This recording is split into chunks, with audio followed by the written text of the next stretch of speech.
আজকে আমরা আলোচনা করব স্পেশালিস্ট ইন হিউম্যানিটিজ অথবা ইন্টারন্যাশনাল সার্ভিস নামে যে ভিসাটি রয়েছে জাপানে, সেই ভিসা সম্পর্কে বিস্তারিত। স্টুডেন্ট ভিসার সাথে ইন্টারন্যাশনাল সার্ভিস ভিসার পার্থক্যটা কি, কোন ভিসাটি আপনার জন্য বেটার হবে কোন পর্যায়ে, যেটার মাধ্যমে জাপানে বিদেশি হাই স্কিল প্রফেশনালদের নিয়োগ করা হয়। ইমিডিয়েট জবে জয়েন করতে চান, ফুল টাইম জব করতে চান, তাদের জন্য বেস্ট হচ্ছে ইন্টারন্যাশনাল সার্ভিস ভিসা। নিয়মিত ইনফরমেটিভ ভিডিও পাওয়ার জন্য আমাদের যে সোশ্যাল মিডিয়াগুলো আছে সেগুলো সাবস্ক্রাইব করে লাইক, কমেন্ট, শেয়ার, ফলো করবেন। আসসালামু আলাইকুম বন্ধুরা, কেমন আছেন সবাই? আশা করি অনেক ভালো আছেন, আমিও ভালো আছি আলহামদুলিল্লাহ। আজকে আমরা আলোচনা করব স্পেশালিস্ট ইন হিউম্যানিটিজ অথবা ইন্টারন্যাশনাল সার্ভিস নামে যে ভিসাটি রয়েছে জাপানে, সেই ভিসা সম্পর্কে বিস্তারিত, এবং আমরা জানব ইন্টারন্যাশনাল সার্ভিস ভিসাতে আবেদন করার জন্য কি কি রিকোয়ারমেন্টস রয়েছে, এবং আমরা জানব স্টুডেন্ট ভিসার সাথে ইন্টারন্যাশনাল সার্ভিস ভিসার পার্থক্যটা কি, এবং এই দুইটি ভিসার মধ্যে কোন ভিসাটি আপনার জন্য বেটার হবে কোন পর্যায়ে, সে বিষয়ে আমরা বিস্তারিত আলোচনা করব। তো চলুন আমরা কথা না বাড়িয়ে ভিডিওটি শুরু করি। স্পেশালিস্ট ইন হিউম্যানিটিজ ভিসা ক্যাটাগরিটি হচ্ছে এমন একটি ভিসা ক্যাটাগরি যেটার মাধ্যমে জাপানে বিদেশি হাই স্কিল প্রফেশনালদের নিয়োগ করা হয়। এতে marketing, human resource, translation, interpretation, law, social science, science, art and culture ইত্যাদি বিষয়গুলি অন্তর্ভুক্ত। এ পর্যায়ে আমরা আলোচনা করব স্পেশালিস্ট ইন হিউম্যানিটিজ অথবা ইন্টারন্যাশনাল সার্ভিস ভিসাতে আবেদন করতে কি কি যোগ্যতার প্রয়োজন, কি কি বিষয়গুলি লাগবে সেই বিষয় সম্পর্কে আলোচনা করব। তো সর্বপ্রথম যে বিষয়টি লাগবে সেটা হচ্ছে একজন জাপানি নিয়োগকর্তা অথবা এমপ্লয়ারের কাছ থেকে আপনার জব অফার লেটার থাকতে হবে। দ্বিতীয় যে বিষয়টি সেটা হচ্ছে আপনার প্রাসঙ্গিক এক্সপিরিয়েন্স সার্টিফিকেট অথবা প্রাসঙ্গিক কাজের যে অভিজ্ঞতা সেটা প্রয়োজন। তৃতীয় যে বিষয়টি সেটা হচ্ছে সার্টিফিকেট অফ এলিজিবিলিটি থাকতে হবে। নাম্বার 4 যে জিনিসটা সেটা হচ্ছে আপনার যে জব, আপনি যে কোম্পানিতে জব করবেন, যেই জবটি করবেন সেটার বিবরণী একদম ইন ডিটেলসে থাকতে হবে। তারপর যে বিষয়টি প্রয়োজন সেটা হচ্ছে নাম্বার 5, পর্যাপ্ত আর্থিক সম্পদ থাকতে হবে আপনার।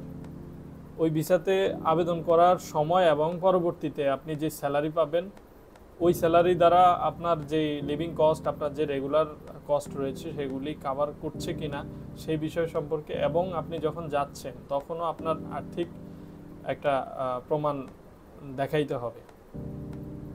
নাম্বার 6 যেটা সেটা হচ্ছে অন্যান্য যে স্ট্যান্ডার্ড ডকুমেন্টস রয়েছে, আপনার টোটাল যে অ্যাপ্লিকেশন এবং আপনার নিজেকে প্রুভ করতে আপনার একাডেমিক সার্টিফিকেট সমূহ, আপনার এক্সপিরিয়েন্স সার্টিফিকেট সবগুলো লাগবে এখানে। এই পর্যায়ে আমরা আলোচনা করব স্টুডেন্ট ভিসা এবং ইন্টারন্যাশনাল সার্ভিস অথবা স্পেশালিস্ট ইন হিউম্যানিটিজ ভিসার সাথে পার্থক্য কি। তো এই দুটি ভিসার পার্থক্য আলোচনা করার সময় সর্বপ্রথম যে পার্থক্য আসে সেটা হচ্ছে উদ্দেশ্য। স্টুডেন্ট ভিসার যে উদ্দেশ্য সেটা হচ্ছে পড়াশোনা করা এবং পড়াশোনা করে তারপর আপনার ক্যারিয়ার ডেভেলপ করা। আর স্পেশালিস্ট ইন হিউম্যানিটিজ অথবা ইন্টারন্যাশনাল সার্ভিস যে ভিসা সেটার উদ্দেশ্যই হচ্ছে আপনি অলরেডি এক্সপেরিয়েন্সড, আপনি এখন সম্পূর্ণরূপে কাজে যোগদান করবেন। দ্বিতীয় পার্থক্যটি হচ্ছে আপনাদের থাকার সময়কালটা।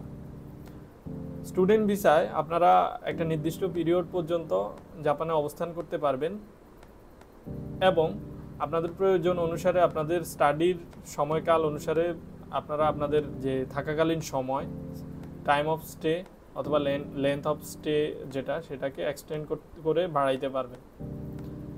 কিন্তু ইন্টারন্যাশনাল সার্ভিস ভিসাতে আপনারা আপনাদের যে কন্ট্রাক্ট অনুসারে যে সময়কাল, সেই সময়কাল পর্যন্ত জাপানে অবস্থান করতে পারবেন। স্টুডেন্ট ভিসার ক্ষেত্রে আপনাকে দেশে ফিরে আসার একটা চুক্তি রয়েছে, কিন্তু ইন্টারন্যাশনাল সার্ভিস ভিসার ক্ষেত্রে আপনাকে দেশে আসতে হবে না। স্টুডেন্ট ভিসায় আপনি পরবর্তীতে একটা জব ক্যাটাগরিতে ইন্টারন্যাশনাল সার্ভিস ভিসা অথবা SSW ভিসাতে আপনি কনভার্ট হয়ে তারপর সেখানে স্টে করতে পারবেন, কিন্তু স্টুডেন্ট থাকা অবস্থায় আপনি স্টে করতে পারবেন না। কিন্তু ইন্টারন্যাশনাল সার্ভিস ভিসাটা হচ্ছে আপনি আপনার কাজের সময়কাল অনুসারে, এমপ্লয়ারের রিকোয়ারমেন্ট অনুসারে আপনি সেখানে অবস্থান করতে পারবেন। এরপর যে বিষয়টি সেটা হচ্ছে আপনার কাজের অনুমতি। স্টুডেন্ট ভিসার ক্ষেত্রে আপনার কাজের অনুমতি রয়েছে সপ্তাহে 28 ঘন্টা অফিসিয়ালি, কিন্তু ইন্টারন্যাশনাল সার্ভিস যে ভিসা সেটাতে আপনার কাজের অনুমতি হচ্ছে ফুল টাইম। জাপানে যে ফুল টাইম কাজের পারমিশন রয়েছে, সম্পূর্ণ কাজের সময়টা আপনি কাজ করতে পারবেন। এরপর যেটা হচ্ছে স্থায়ী বসবাসের যেই প্রক্রিয়া, সেটার ক্ষেত্রেও এই দুইটা ভিসার মধ্যে পার্থক্য রয়েছে। স্টুডেন্ট ভিসার ক্ষেত্রে আপনি এখানে পার্মানেন্ট হইতে পারবেন না, আপনাকে জব ভিসায় কনভার্ট হয়ে তারপর আপনার নির্দিষ্ট সময়কাল পর্যন্ত জব করে একটা ভালো স্ট্যাটাস দেখিয়ে আপনাকে আবেদন করতে হবে স্থায়ী বসবাসের জন্য।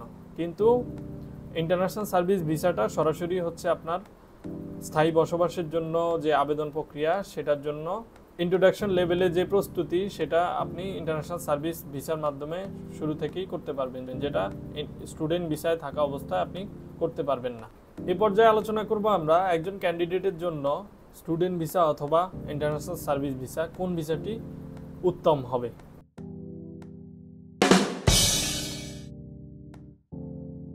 তো স্টুডেন্ট ভিসা কাদের জন্য বেটার, সেটা হচ্ছে যারা এই মুহূর্তে এজ অনেক কম এবং এখনও পড়াশোনা করছেন, পড়াশোনা শেষ হয়নি এবং আপনাদের কোনো স্কিল নেই। তো আপনারা পড়াশোনা করে তারপর একটা স্কিল অর্জন করে তারপর আপনাদের ক্যারিয়ার করবেন, তাদের জন্য বেস্ট হচ্ছে স্টুডেন্ট ভিসা। এবং ইন্টারন্যাশনাল সার্ভিস ভিসা হচ্ছে তাদের জন্য যারা ইতোমধ্যেই যথেষ্ট বয়স হয়েছে এবং পড়াশোনা শেষ হয়েছে এবং যে কোনো একটা ক্ষেত্রে, যে কোনো একটা সেক্টরে আপনার স্কিল রয়েছে, এক্সপেরিয়েন্স রয়েছে, তারা হচ্ছে এখন ইমিডিয়েট জবে জয়েন করতে চান, ফুল টাইম জব করতে চান, তাদের জন্য বেস্ট হচ্ছে ইন্টারন্যাশনাল সার্ভিস ভিসা। সেক্ষেত্রে আপনারা সরাসরি জাপানে গিয়ে কাজে যোগদান করতে পারবেন। তো কার কোন ভিসা প্রয়োজন সেটা হচ্ছে আপনার এখন বর্তমানের অবস্থানের উপর নির্ভর করে, কোন ভিসা ক্যাটাগরি কার জন্য বেটার হবে সেটা আপনাদের অবস্থানের উপর নির্ভর করবে। তো জাপানে যে কোনো ধরনের ভিসা গাইড অথবা সাপোর্টের জন্য আমাদের সাথে অবশ্যই যোগাযোগ করবেন। কোনো কনফিউশন থাকলে আমাদেরকে প্রশ্ন করবেন এবং আমাদের যে সোশ্যাল মিডিয়াগুলো আছে সেগুলো সাবস্ক্রাইব করে লাইক, কমেন্ট, শেয়ার, ফলো করবেন নিয়মিত ইনফরমেটিভ ভিডিও পাওয়ার জন্য। তো সবাই ভালো থাকবেন, সুস্থ থাকবেন। আল্লাহ হাফিজ।